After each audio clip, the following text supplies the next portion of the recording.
La muerte de Rajesh Kapoor fue grabada. Pero pasó casi un año antes de que alguien encontrara la cámara. Y cuando la encontraron, la pregunta no fue cómo murió.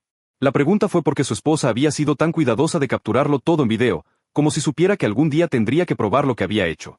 Rajesh Kapoor era la encarnación viviente de un mito moderno, el joven empresario indio que había construido un imperio desde cero. A los 38 años, era dueño de la mayor cadena de hoteles de lujo en toda Asia del Sur. Su fortuna se calculaba en $1.200 millones. Tenía residencias en Delhi, Mumbai, Bangalore y una mansión de 18 pisos en la exclusiva comunidad de Juhu en Mumbai que era prácticamente una réplica de Versalles filtrada a través de la sensibilidad de alguien que había visto mucho dinero muy rápido y no había aprendido a decir no a nada. Rajesh era el tipo de hombre que, cuando quería algo, simplemente lo compraba. No porque fuera un hombre malo. Simplemente porque vivía en un mundo donde el dinero era el idioma universal de la comunicación, y él era fluido en ese idioma. Entonces vio a Katia Volkova en una cena de beneficencia en Nueva Delhi. Ella estaba modelando en un desfile de moda benéfico, usando un sari de seda roja que parecía haber sido pintado sobre su cuerpo. Rusa de nacimiento, 22 años, con la belleza arquitectónica de alguien cuyo rostro parecía haber sido diseñado por un escultor que sabía exactamente qué ángulos harían que la gente no pudiera mirar a ningún otro lado. Katia no estaba en India para encontrar marido. Estaba en India para ganar dinero. Su agencia de modelos la había colocado en lo que se suponía era un trabajo de una semana.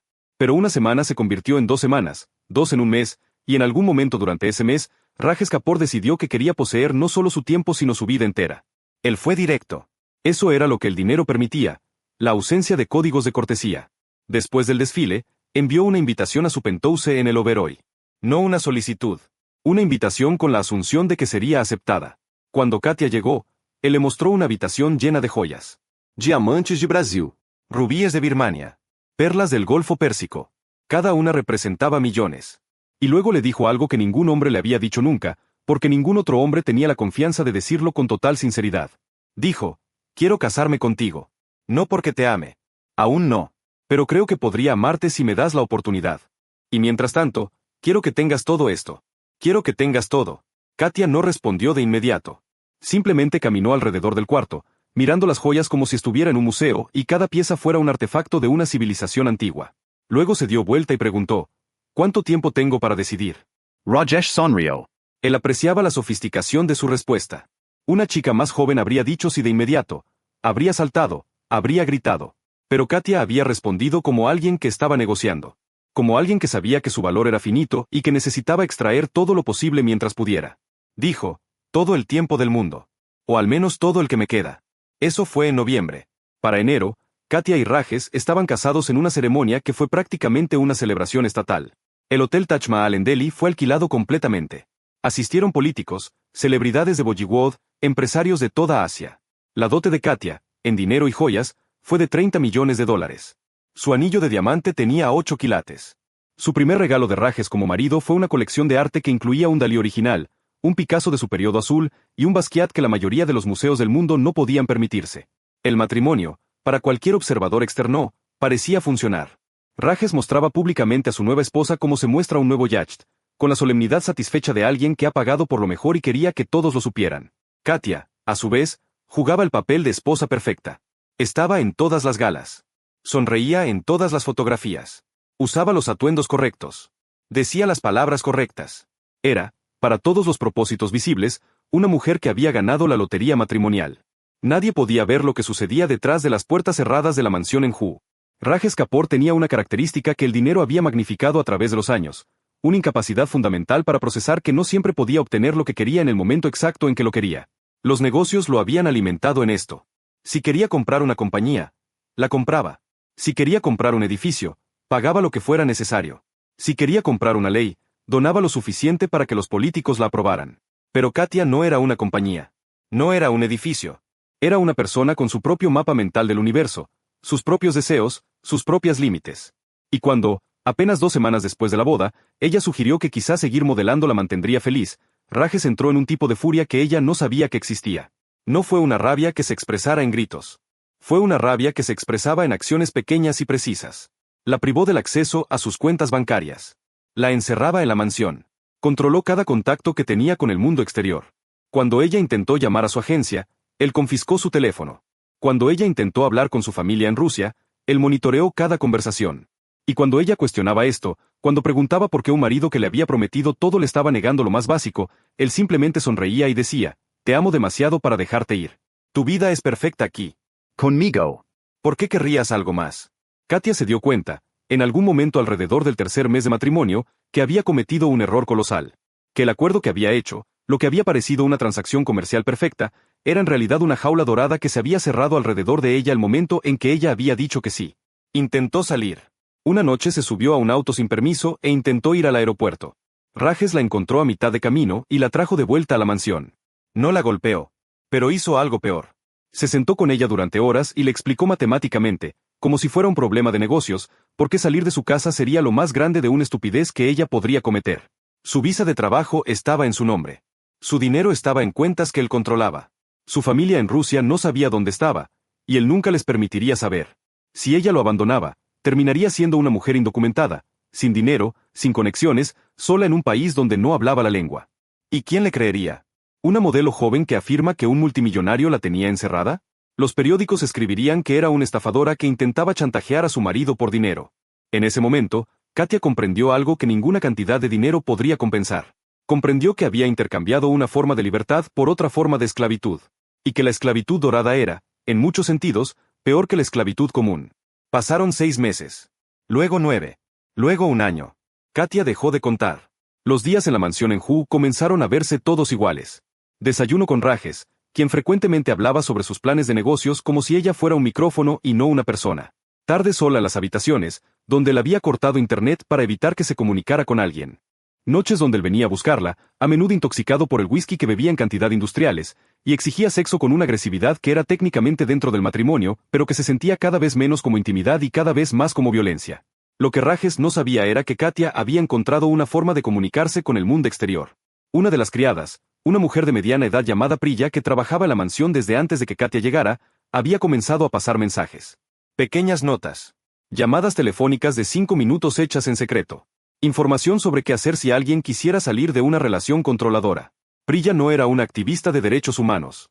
Solo era una mujer que había visto demasiadas esposas pasar por la mansión Kapoor, y que notaba el patrón. El dinero inicial. La compra. El aislamiento. La lenta transformación de una mujer viva en un fantasma. Fue Priya la que sugirió la cámara. Una cámara pequeña que podría esconderse en el cuarto de Rajes. Una cámara que grabaría todo. Priya no fue explícita sobre por qué podría necesitar esa grabación. Pero en el contexto de su relación con Katia, la implicación era clara. Algún día, podrías necesitar prueba. Algún día, podrías necesitar protegerte. Katia escondió la cámara detrás de un cuadro en el dormitorio principal.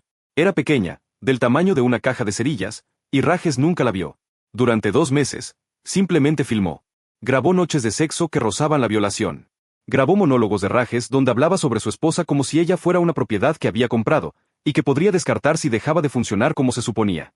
Grabó a Rajes en videollamadas de negocios, mostrando a Katia desnuda como si fuera un accesorio.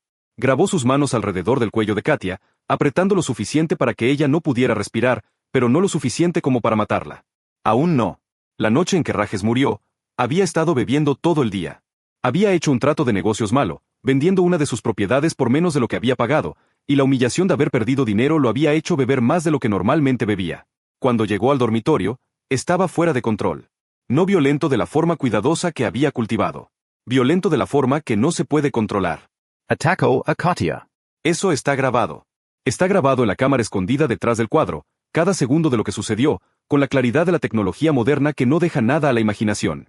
Lo que sucede después es donde la historia se vuelve complicada, donde la línea entre víctima y victimaria comienza a volverse borrosa.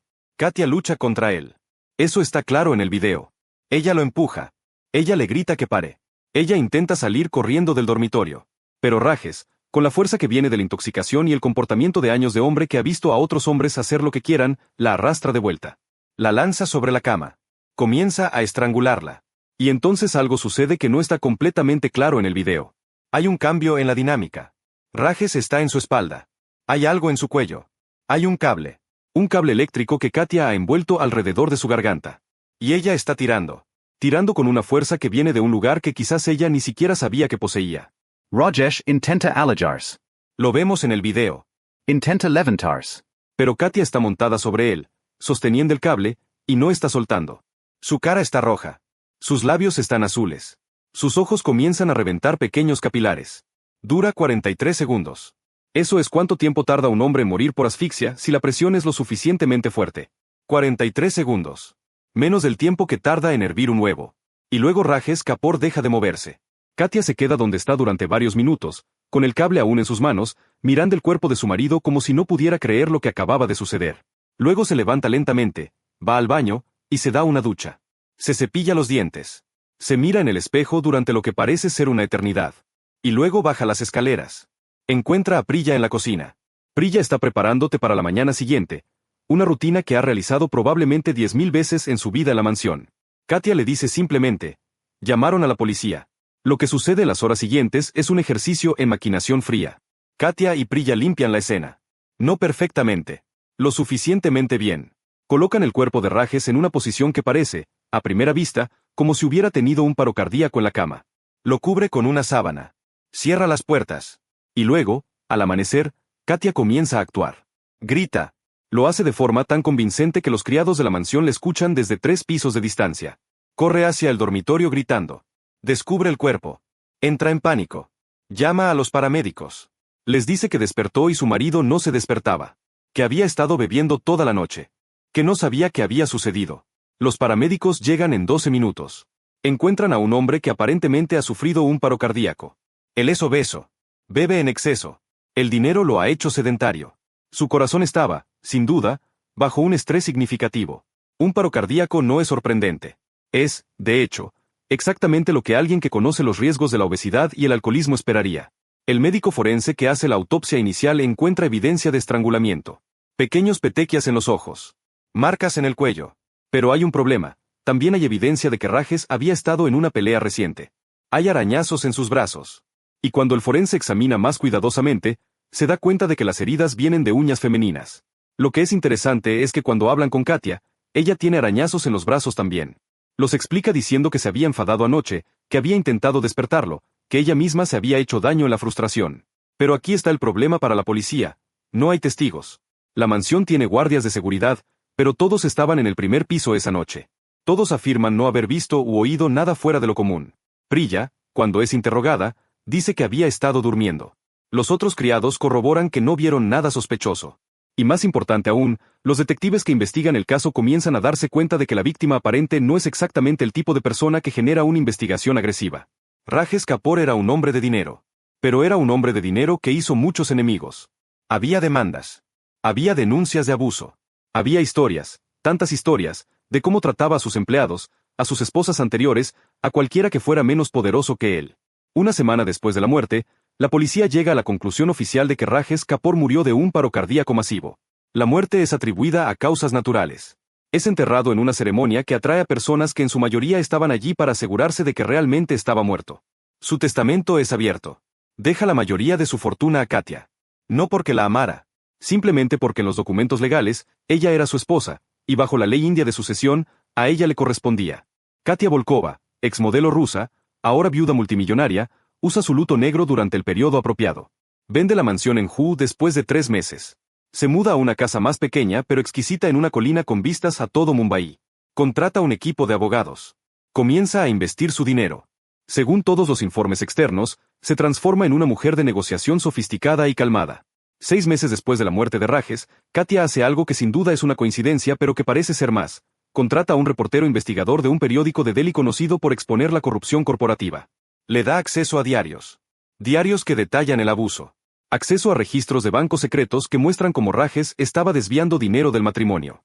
Acceso a testimonios de empleadas anteriores de la mansión que están dispuestas a contar historias sobre las esposas anteriores, sobre las niñas jóvenes que pasaban por los dormitorios de Rajesh, sobre el patrón que se remontaba a años.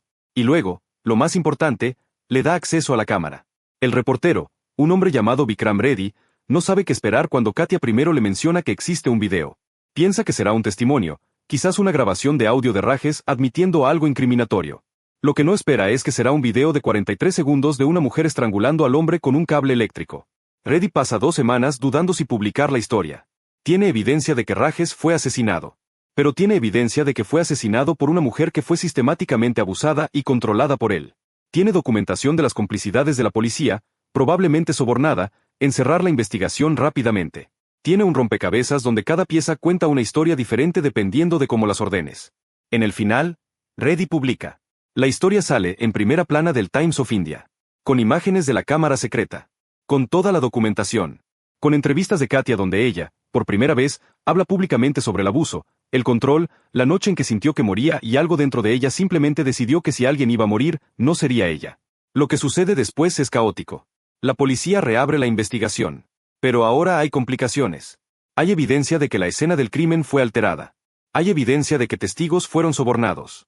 Hay evidencia de que un oficial senior de la policía tenía una relación comercial con Rajesh Kapoor. El sistema legal indio, complejo y lento como siempre, comienza el largo proceso de determinar qué sucedió exactamente y por qué. Se presentan cargos contra Katia. Pero se presentan bajo la sección de la ley india que cubre el homicidio en defensa propia. Hay argumentos sobre si ella fue atacada injustamente. Hay argumentos sobre si su reacción fue proporcional. Hay argumentos sobre la naturaleza de la legítima defensa cuando el atacante es tu marido. El juicio dura 18 meses. Durante esos meses, Katia se transforma en una figura pública. Hay manifestantes frente al tribunal que sostienen carteles que dicen que es una asesina. Hay otros manifestantes que sostienen carteles que dicen que es una víctima de un sistema que protege a los hombres ricos a expensas de las mujeres vulnerables.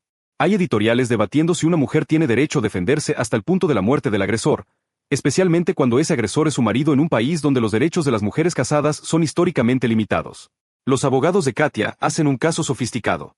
Presentan evidencia de acoso psicológico. Presentan testimonios de psicólogos que explican el síndrome de estrés postraumático causado por el control coercitivo. Presentan un cuadro de una mujer que fue literalmente comprada, literalmente encarcelada, literalmente violada noche tras noche por un hombre que creía que la propiedad matrimonial le daba derechos ilimitados sobre su cuerpo. Los fiscales, a su vez, presentan un caso diferente. Presentan un video de una mujer que planificó cuidadosamente la colocación de una cámara. Presentan un caso de premeditación. Presentan un argumento de que si realmente Katia estaba en peligro, podría haber huido, podría haber llamado a la policía, podría haber hecho muchas cosas además de adquirir un cable eléctrico y esperar la oportunidad perfecta. Y aquí está donde la historia comienza a revelar sus capas más profundas. Porque la verdad es que tanto los abogados defensores como los fiscales tienen razón. Katia fue abusada. Fue controlada. Fue violada. Todo eso es cierto. Y también es cierto que ella planificó la muerte de su marido. Que ella colocó una cámara. Que esperó la oportunidad. Que cuando llegó, fue metodical, no defensiva. No se defendió de un ataque intoxicado. Lo ejecutó. Tomó el cable, lo envolvió alrededor de su garganta, y apretó hasta que dejó de respirar. La pregunta de la corte se convierte en una pregunta sobre la naturaleza de la justicia misma. ¿Qué significa defensa cuando tienes tiempo para pensar? ¿Qué significa defensa cuando obtienes exactamente lo que querías como resultado? ¿Puede una acción ser tanto una defensa como un asesinato, dependiendo de cómo mires la cronología? El juez tarda 3 meses en dictar sentencia. Y cuando lo hace, su decisión es ambigua en la forma perfecta que refleja la ambigüedad del caso en sí. Encuentra a Katia culpable de homicidio culposo, no de asesinato. Reconoce el trauma. Reconoce el abuso. Reconoce que ella fue victimizada.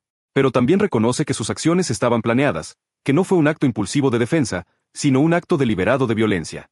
La sentencia es de 8 años de prisión. Pero hay una salvedad. Katia será elegible para libertad condicional después de 3 años. Ella cumple exactamente 3 años y 17 días. El sistema penitenciario indio, como todos los sistemas penitenciarios, se convierte en otro tipo de jaula. Pero es una jaula con un final programado.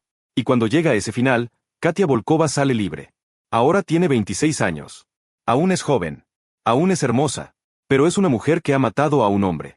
Una mujer que ha estado en prisión. Una mujer cuya cara fue publicada en todos los periódicos de India cuando fue capturada por la lente de la cámara asesinando a su marido. Sale con una cuenta bancaria que contiene aproximadamente $300 millones. La fortuna de Rajesh Kapoor. Toda suya, porque aunque fue condenada por homicidio culposo, fue absuelta de cualquier condición que hubiera limitado su acceso a la herencia. La ley era clara. Ella era la esposa. El dinero era suyo. Su culpa o inocencia no cambiaba ese hecho. Lo primero que hace Katia es desaparecer. No de forma tan completa como Richard Ashford. Pero casi. Se muda a Suiza. Luego a Singapur. Luego a un lugar donde nadie la conoce. Vive bajo un nombre diferente. Usa maquillaje de forma diferente. Ha cambiado su pelo. Se ha sometido a procedimientos cosméticos menores que alteran ligeramente sus facciones sin destruir la arquitectura de su belleza. Años después, un periodista rastreador de historias la encuentra en un café en Barcelona.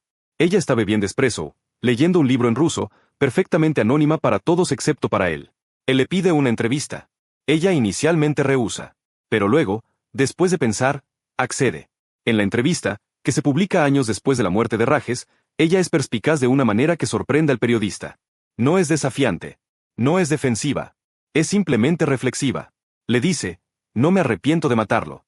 Me arrepiento de haber creído una vez que el dinero podría llenar un vacío.